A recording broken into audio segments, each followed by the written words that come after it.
বেটা কি খবর? কাজকামের কি অবস্থা তোর? আর বলিস না বেটা, কি বলবো তোকে মনের দুঃখের কথা। মানে আমি পাগলা হয়ে আছি। হ্যাঁ, এই মামুর বেটারা তুই একটা জিনিস খেয়াল কর, সোনার দামটা কোটি ছিল, কোটি নিয়ে এলো।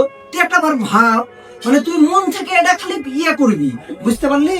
মানে আমার মাথাটা খারাপই করে দিল। সোনার দাম কত ছিল, এখন কত তুই দেখবি যে 2,16,000। এটা ভাবা যায়? তুই বল, মহাজনরা কারিগরকে কাজ দিবে কি করে?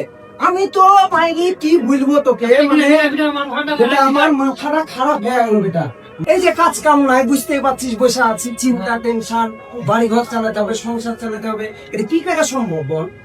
সারা জীবন সিঙ্গেলি মরতে হবে, এত শুনে দাম বেল হয়। কি হলো বেটা তোর? বেটা আর বলিস না, তোর কথা শুনে বিয়ে করার ইচ্ছা মরে গেছে আমার।